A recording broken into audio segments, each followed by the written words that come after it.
പാഠം 1 കൃഷി.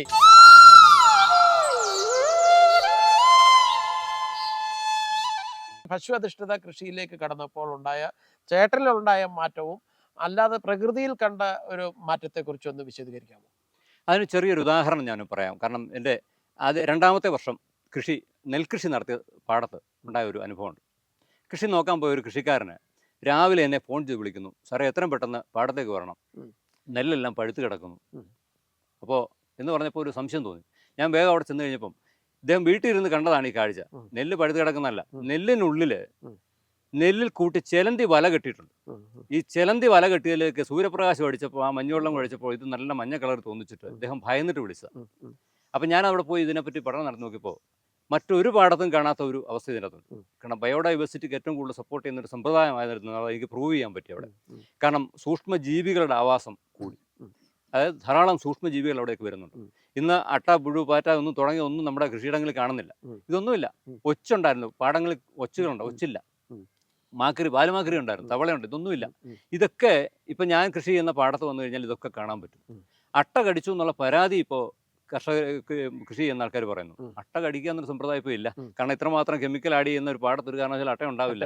അപ്പോൾ അട്ട ഉണ്ടാവണമെങ്കിൽ തീർച്ചയായിട്ടും ഇവിടെ മൂല്യം ഉണ്ടെന്നുള്ള ഉറപ്പാണ്, ജൈവ വൈവിധ്യം കറക്റ്റ് ആണെന്നുള്ള ഉറപ്പാണ്.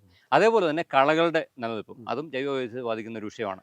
കളകൾ, വിവിധ തരം കളകൾ, മറ്റു പാടത്ത് ഇല്ലാത്ത അല്ലെങ്കിൽ മറ്റു കണ്ടത്തിൽ ഇല്ലാത്ത തരത്തിലുള്ള കളകൾ ഈ പാടത്ത് വരുന്നു. ജൈവകൃഷിയുള്ള പാടത്ത് വരുന്നു. അത് ചാണകത്തിൽ കൂടിയൊക്കെ സീഡ് വരാം, അങ്ങനെയൊക്കെ വരാം. പക്ഷെ അതൊക്കെ വളരെ ആരോഗ്യത്തോടെ നിൽക്കുന്നതും. ഇതിപ്പോൾ ഈ വർഷം തന്നെ എനിക്കത് പ്രൂവ് ചെയ്യാൻ പറ്റും. ഈ വർഷം 2 പ്രാവശ്യം വളം ചെയ്ത പാടവും 1 പ്രാവശ്യം പോലും വളം ചെയ്യാത്ത എൻ്റെ നെല്ലും കൂടെ പോയി കണ്ടിട്ട് ഒരു ഓഫീസർ തീർച്ചയായിട്ടും അതിൻ്റെ ഫോട്ടോ എടുത്തിട്ട് തീർച്ചയായിട്ടും ഒരു കമ്പാരിറ്റീവ് സ്റ്റഡി ചെയ്തു തന്നിട്ടുണ്ട്. കാരണം ഇതിൻ്റെ വ്യത്യാസം, ആ നൈട്രജൻ നിലനിൽക്കുന്ന അല്ലെങ്കിൽ മണ്ണിൽ ആ പോഷകസമ്പുഷ്ടമായ മണ്ണ് എങ്ങനെ ഉണ്ടായി വന്നു അതല്ല. അപ്പം എന്നിട്ട് അദ്ദേഹം തന്നെ പറയുന്നു, നിങ്ങൾ ഉപയോഗിക്കുന്ന ചാണകത്തിൻ്റെ ഒക്കെ മെച്ചമാണിത് എന്ന് അഭിപ്രായം പറയുന്നുണ്ട്.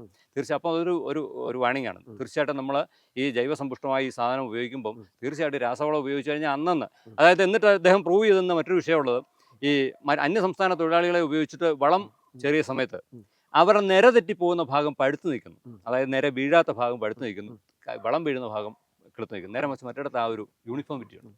അതിൻ്റെ കാരണം ഇതാണ്, അടിസ്ഥാനപരമായ വളം മണ്ണിലുണ്ട്.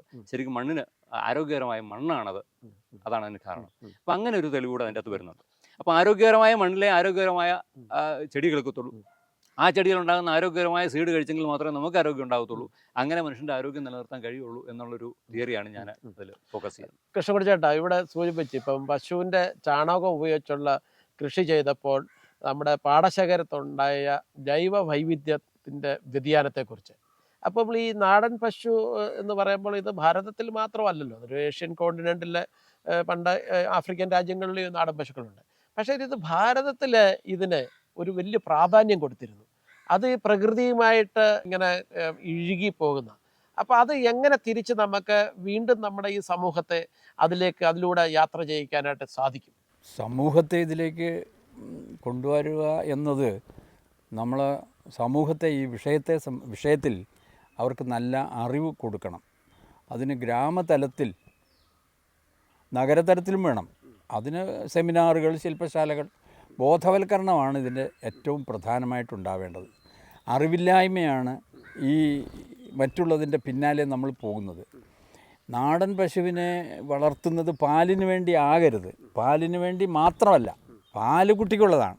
കുറച്ച് നമുക്കെടുക്കാം, അത് നമ്മുടെ ഭാരതത്തിൻ്റെ അടിസ്ഥാന തത്വങ്ങളിൽ പെടുന്നതാണ്.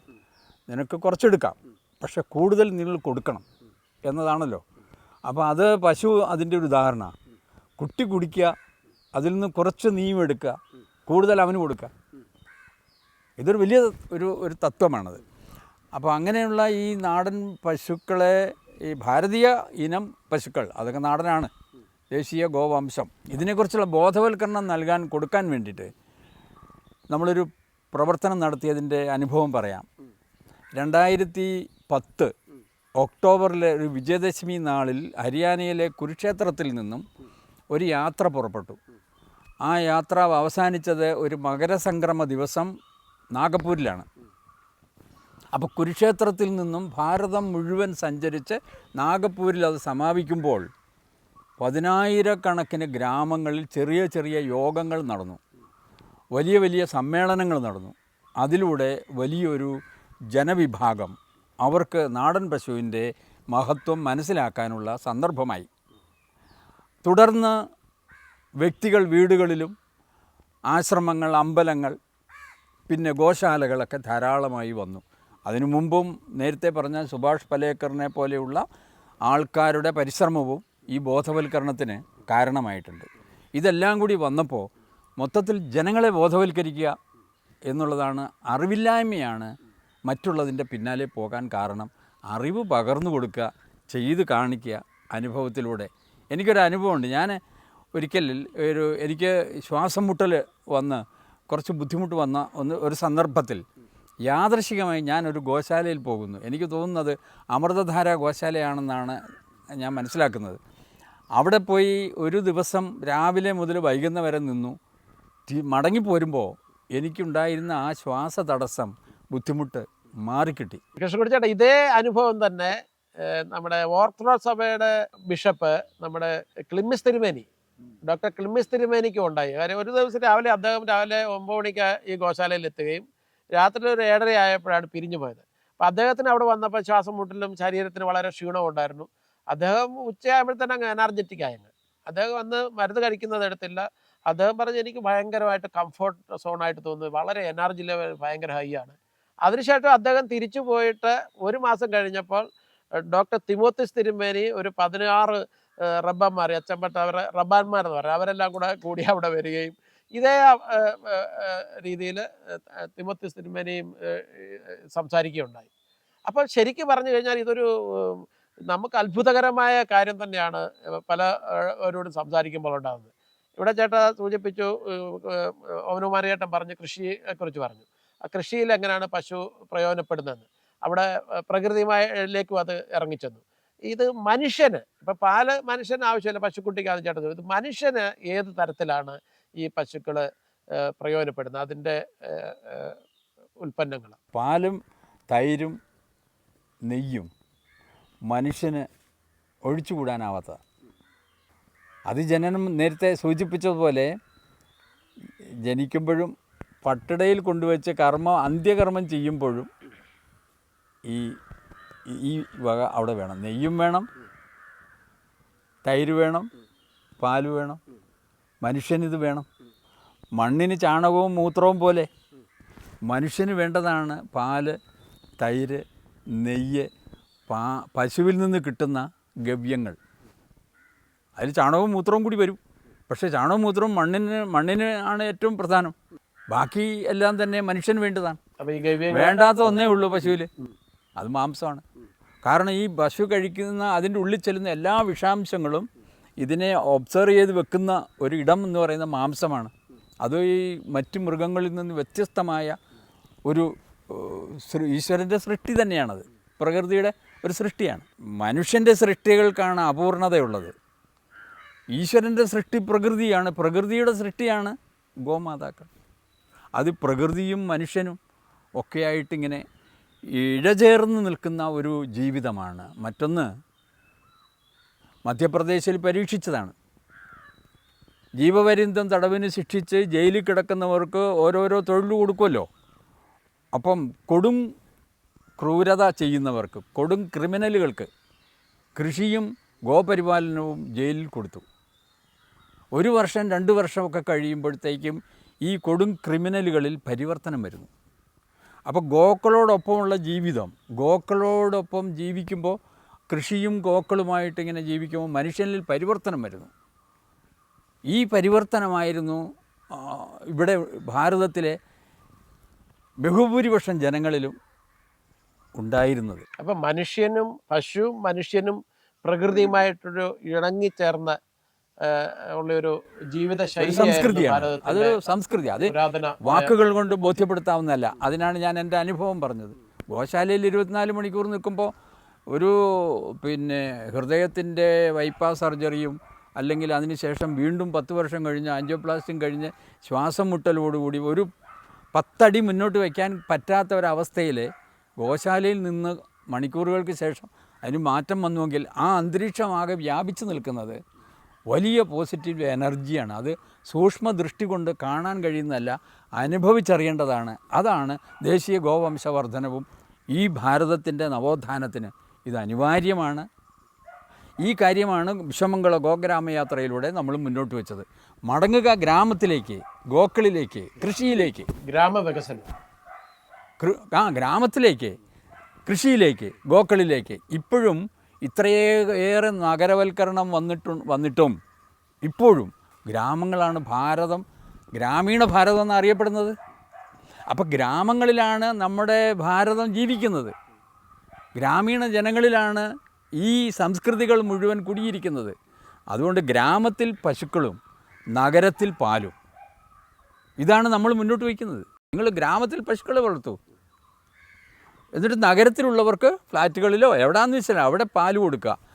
ഇത് വലിയൊരു വ്യാവസായിക രംഗത്തും നമ്മുടെ സാമ്പത്തിക എക്കണോമിക് ലെവലും ഒക്കെ ഉയർത്തിക്കൊണ്ടുവരാൻ പറ്റുന്നതാണ്. പക്ഷേ നമ്മുടെ മണ്ണിനെയും മനുഷ്യരെയും ഈ പ്രകൃതിയെയും ഒക്കെ ഇപ്പം തളർത്തിയിട്ടിരിക്കുക.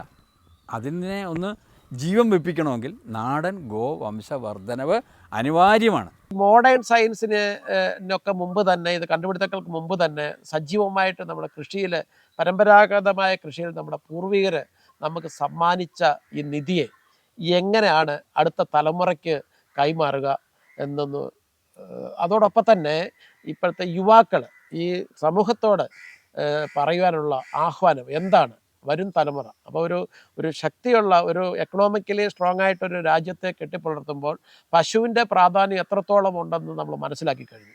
അപ്പോൾ അവർക്ക് കൊടുക്കാനുള്ള സന്ദേശം എന്താണ്? നമുക്കിന്ന് ആഗോളതലത്തിൽ തന്നെ ഈ ജൈവ ഉൽപ്പന്നങ്ങൾക്ക് വളരെയധികം ഡിമാൻഡുള്ള ഒരു കാലമായി. കാരണം ഇത് നമുക്കറിയാം, ആമസോൺ പോലുള്ള സ്ഥാപനങ്ങളിൽ നമ്മൾ ചെക്ക് ചെയ്ത് കഴിഞ്ഞാൽ എത്രമാത്രം ഈ ജൈവ ഉൽപ്പന്നങ്ങൾക്ക് പ്രാധാന്യമുണ്ടെന്നുള്ളത് അവരോട് ചോദിച്ചു കഴിഞ്ഞാൽ മനസ്സിലാവും. അപ്പോൾ ആഗോളതലത്തിൽ വളരെ ചുരുങ്ങിയ ഒരു പങ്ക് മാത്രമേ നമുക്ക് വഹിക്കാൻ കഴിഞ്ഞിട്ടുള്ളൂ ഭാരതത്തിന്. തികച്ചും ഈ പുതിയ കുട്ടികൾ, അതായത് ആധുനിക സയൻസൊക്കെ മനസ്സിലാക്കിയിട്ട്, അതായത് ടെക്നോളജികൾ മനസ്സിലാക്കിയിട്ട് ഈ വിഷയങ്ങൾ, അതായത് ഈ പാരമ്പര്യ വിഷയങ്ങളിലേക്ക് കടന്നു വരുന്ന കുട്ടികൾക്ക് കുറച്ചുകൂടെ കോൺഫിഡൻസ് ഉണ്ടാവും. അതപ്പോൾ പരിപൂർണമായിട്ടും ഈ നാടൻ രീതിയിൽ പല കാര്യങ്ങളും പറ്റാത്തൊരു കാലമാണിപ്പം. അപ്പോൾ നമ്മൾ ഒരല്പം കോംപ്രമൈസ് ചെയ്തുകൊണ്ട് പോകണമെന്ന് പറഞ്ഞാൽ എൻ്റെ ഒരു പേഴ്സണലായിട്ടുള്ള അഭിപ്രായം അതിനകത്ത്. കാരണം ഒരല്പം കോംപ്രമൈസ് ചെയ്ത് പോയാൽ കുറച്ചൊക്കെ എക്യുപ്മെൻറ്റ്സൊക്കെ ഉപയോഗിച്ച്, എന്നാൽ ടെക്നോളജി വൈസിൽ മറ്റ്, അതായത് ജനറ്റിക്കൽ കാർഷിക മേഖലയിൽ എഞ്ചിനീയറിങ്ങിൻ്റെ സാധ്യതകളെ ഉപയോഗപ്പെടുത്തിക്കൊണ്ട് തിരികെ നമുക്ക് ആ പ്രകൃതി കൃഷിയിലേക്ക് തിരിച്ചു പോയിട്ട് നമ്മൾ ഭാരതീയ കൃഷി സമ്പ്രദായം അതിലേക്ക് അഡോപ്റ്റ് ചെയ്ത് കഴിഞ്ഞാൽ തീർച്ചയായിട്ടും നമുക്ക് ഈ പറഞ്ഞ ആ ഒരു കുറവ് നികത്താൻ പറ്റും. ആ കുറവ് നികത്തുകയും അതുപോലെ ഈ ഒരു പ്രോഡക്റ്റ് ആൾക്കാർക്ക് ടേസ്റ്റ് ചെയ്യാനുള്ള അവസരം കിട്ടിയാൽ തീർച്ചയായിട്ടും ഈ രീതിയിൽ ഉൽപ്പാദിപ്പിച്ച അരിയോ അല്ലെങ്കിൽ ഈ രീതിയിൽ ഉൽപ്പാദിപ്പിച്ച മറ്റ് പഴങ്ങളോ കഴിക്കുന്ന പലചരക്കുകളുടെ കൂടെ പലപ്പോഴും ഈ ചില യാത്രകളിലൊക്കെ ചില ഈ തോട്ടങ്ങളൊക്കെ കാണാനുള്ള ഭാഗ്യം കിട്ടുന്നുണ്ട്. ആ സമയത്ത് അവിടുത്തെ ആ ഫ്രൂട്ട്സിൻ്റെ ഒക്കെ ടേസ്റ്റ് എന്ന് പറഞ്ഞാൽ മറ്റൊരു രീതിയാണ്. ചേട്ടൻ മുമ്പ് പറഞ്ഞ പോലെ അവിടെ ഇപ്പോൾ കിട്ടുമ്പോൾ ആ ഒരു തോട്ടത്തിലിരിക്കുമ്പോൾ കിട്ടുന്ന ആ ഒരു എനർജി അതൊരു പ്രത്യേകത തന്നെയാണ്. അവിടെ കെമിക്കലിൻ്റെ മണമില്ല, മറ്റ് നമുക്ക് അല്ലെങ്കിൽ നമ്മുടെ ശരീരത്തിന് ഉൾക്കൊള്ളാൻ പറ്റാത്ത രീതിയിലുള്ള സ്മെല്ലുകളോ മറ്റു കാര്യങ്ങളൊന്നുമില്ല. വളരെ സുഗന്ധപൂരിതമായ ഒരു അന്തരീക്ഷം അവിടെ കിട്ടും. ആ രീതിയിൽ നല്ലൊരു എൻവയോൺമെൻറ്റ് ഉണ്ടാക്കിയെടുത്തു കഴിഞ്ഞാൽ തീർച്ചയായിട്ടും ഈ ഇതിനെപ്പറ്റിയുള്ള നല്ലൊരു അവയർനെസ്സും കുട്ടികൾക്ക് കൊടുത്താൽ ഈ പുതിയ സാങ്കേതിക വിദ്യകൾ കുറച്ച് ഉപയോഗിച്ചുകൊണ്ട് കുട്ടികൾ ഇതിലേക്ക് വരും എന്നുള്ളതാണ് എൻ്റെ പൂർണ്ണ വിശ്വാസം. അതിന് നമ്മൾ ഈ ജപ്പാൻ പോലുള്ള സ്ഥലങ്ങളെ കുറച്ചുകൂടെ അക്കാര്യത്തിൽ മുന്നോട്ട് കാണേണ്ടതായിട്ടുണ്ട്. അവർ കൃഷിക്ക് കൊടുക്കുന്ന പ്രാധാന്യം മറ്റ് തൊഴിൽ സാധ്യതകൾക്ക് കൊടുക്കുന്നതിന് തത്തുല്യമായിട്ടാണ് കൊടുക്കുക. ഇന്നിപ്പോൾ ഇവിടെ ആ ഒരു കമ്പാരിസന് കുറച്ച് വ്യത്യാസമുണ്ട്. കാരണം കൃഷി എന്തോ ഒരു കുറഞ്ഞ തൊഴിലായിട്ട് കണ്ടിട്ടുണ്ട്. ആ ഒരു അവസ്ഥ മാറ്റി, ആ ഒരു ഇൻഫീരിയർ കോംപ്ലക്സ് കുട്ടികളുടെ ഉള്ളിൽ നിന്ന് മാറ്റിക്കഴിഞ്ഞാൽ തീർച്ചയായിട്ടും കൃഷി നല്ലൊരു വിഷയം തന്നെയാണ്. അതിലേക്ക് പുതിയ തലമുറ കടന്നു വരും. കടന്നു വന്നാൽ തീർച്ചയായിട്ടും ഈ പറഞ്ഞ കുറവുകൾ നമുക്ക് നികത്തി ഭാരതം ശരിക്കും ഒരു സമ്പുഷ്ടമായ രീതിയിൽ ഒരു കാർഷിക അടിസ്ഥാനത്തിലുള്ള ഭാരതമാക്കി തന്നെ മാറ്റാൻ കഴിയുമെന്നാണ് എൻ്റെ വിശ്വാസം. ഭാരതീയർ തീർച്ചയായും കേട്ടിരിക്കേണ്ട കാര്യങ്ങളാണ് ഈ ചർച്ചയിൽ പങ്കുവച്ചത്. ചർച്ചയിൽ പങ്കെടുത്തതിൽ ഇരുവർക്കും നന്ദി.